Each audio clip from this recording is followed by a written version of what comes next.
आशा करता हूं आप सब बहुत अच्छे होंगे। मेरा नाम है सिद्धांत अग्निहोत्री, स्टडी ग्लोस पे आपका बहुत बहुत स्वागत है। राहुल गांधी को भाई सजा हुई, हम सबको पता है। अभी राहुल गांधी क्या करेंगे पता नहीं, कुछ भी नहीं पता। कल मैं एक इंटरव्यू सुन रहा था तो उसमें एक एक्सपर्ट ने बहुत अच्छी बात बोली कि राहुल गांधी को पहले ही इस्तीफा दे देना चाहिए था। मॉरल हाई ग्राउंड जिसको हम बोलते हैं, वो अगर जिस दिन सजा का ऐलान हुआ, अगर उसी दिन मॉरल ग्राउंड अख्तियार करके वो इस्तीफा दे देते तो आज उन मतलब बहुत जबरदस्त इमेज बन जाती। अभी वो सिंपैथी बटोरेंगे, तो ये कहीं ना कहीं उतना अच्छा नहीं रहेगा।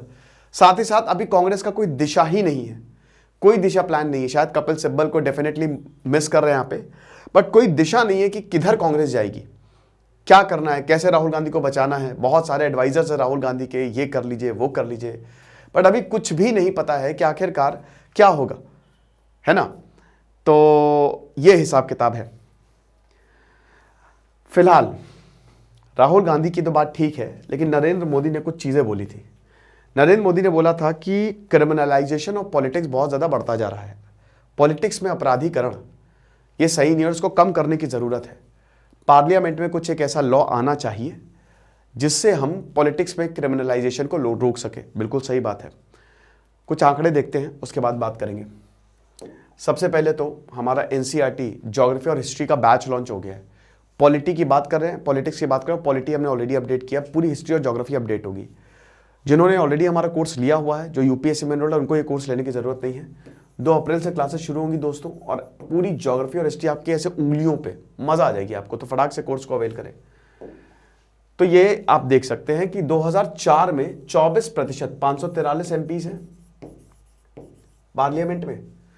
2004 में 24% जो एमपी थे उनके ऊपर मुकदमा था, क्रिमिनल रिकॉर्ड। अब ये क्रिमिनल समझ रहे हो, क्रिमिनल केस मतलब रेप, वायलेंस, मर्डर, किडनैपिंग।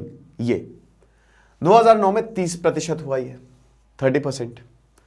2014 में 34% और 2019 में ये 43% है। लगभग आधे से ज्यादा एमपी के ऊपर क्रिमिनल केसेस चल रहे हैं। अब ये कितना सही है? 2013 में सुप्रीम कोर्ट ने ये बोला था कि एक इंसान के ऊपर अगर क्रिमिनल केसेस कॉन्विक्ट हुआ तो इलेक्शन में खड़ा नहीं हो सकता, और ये सब पॉलिटिशियंस के लिए भी है। तो section 8 of the representative of the people act यही बोलता है कि अगर आपको सजा हुई है 2 साल की तो आप इलेक्शन नहीं लड़ सकते, आप तुरंत डिस्क्वालीफाई हो जाएंगे। यहीं पे राहुल गांधी के साथ हुआ है, डिस्क्वालीफाई हो गए हैं। लेकिन ये आंकड़े भी बहुत कुछ बताते हैं। अब ये टाइम्स ऑफ इंडिया का एडिटोरियल है, इसमें ऑथर बहुत अच्छी चीज बोलती है कि इतनी जल्दी क्या इलेक्शन लड़ने की, क्या ये सही है? जिनके ऊपर सीरियस ऑफेंसेस हैं वो पॉलिटिक्स में आ रहे हैं।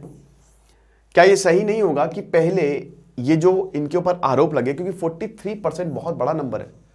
अतीक अहमद एमपी थे, एमएलए थे, समझ रहे हो? तो आप ये समझो कि ये पॉलिटिक्स है हमारी, कि जो बाहुबली है, जो डर फैलाएगा, वो अल्टीमेटली पार्लियामेंट में आएगा। अभी कितना सही है, क्योंकि ये लोग कानून बना रहे हैं। पार्लियामेंट में किसको बैठना चाहिए? हाँ, ये बात बिल्कुल सही है कि पॉलिटिक्स में आपको खतरा है। अगर आपके ऊपर केस वो लगाते हैं, होता ही है ज्यादातर, क्या मैक्सिमम पॉलिटिशियंस के ऊपर केस चलता रहता है, क्योंकि ये पॉलिटिक्स, कुछ भी आपने बोल दिया तो आपके ऊपर केस हो जाएगा। ठीक है, आप क्रिमिनल हो ना हो, लेकिन आपके ऊपर केस होगा, क्योंकि this is what politics is all about. वो हर तरीके से साम दाम दंड भेद अपनाते हैं। तो राजनीति करना इसीलिए इतना आसान नहीं है, लेकिन अगर आपकी साफ छवि है तो बहुत आसान है। समझ गए? तो ये तो चलता ही रहता है, लेकिन यहां पे सीरियस ऑफेंस की बात हो रही है।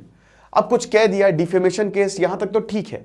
इनफैक्ट ये भी है ना कि इलेक्शन के 6 महीने के अंदर अंदर अगर आपके ऊपर केस हुआ है तो वो इतना मान्य नहीं होता, क्योंकि वो तो वही है ना कि इलेक्शन के समय आपके ऊपर केस हुआ है, तो दुश्मनी निकालने के लिए या आप इलेक्शन में ना खड़े हो जाओ, या अगर आपकी जीतने की प्रोबेबिलिटी हो तो उसको खत्म किया जाए, उसको कम किया जाए, आप हट जाओ वहां से, इसलिए भी केसेस होते हैं। लेकिन जो सीरियस केसेस हम उनकी बात कर रहे हैं भाई, ये केसेस ऐसे ही फ्रेम नहीं हुए हैं कि जाके चौकी में कंप्लेन कर दी। मजिस्ट्रेट के साइन होते हैं इस पे, प्रॉपर यहां पे बुद्धिमत्ता इन्वॉल्व होती है, इंटेलेक्चुअलिज्म, सब के सब यहां पे चार्जेस फ्रेम करते हैं कि ये इसमें शामिल हो सकता है, और चार्जशीट फाइल होती है, तब जाके केस बनता है। ठीक है, तो ये थोड़ा सा डेंजरस हो जाता है। अब किसी के ऊपर मर्डर का केस है, रेप का केस है, असॉल्ट का केस है, ये कितना सही है? वेट कर लो, कोर्ट का नतीजा आ जाए, कोर्ट का फैसला आ जाए, उसके बाद आप इलेक्शन लड़ लेना, खत्म। लेकिन इतनी क्या जल्दी है कि जब तक नतीजा छोड़ो वो आता रहेगा, हम इधर इलेक्शन लड़ते रहेंगे।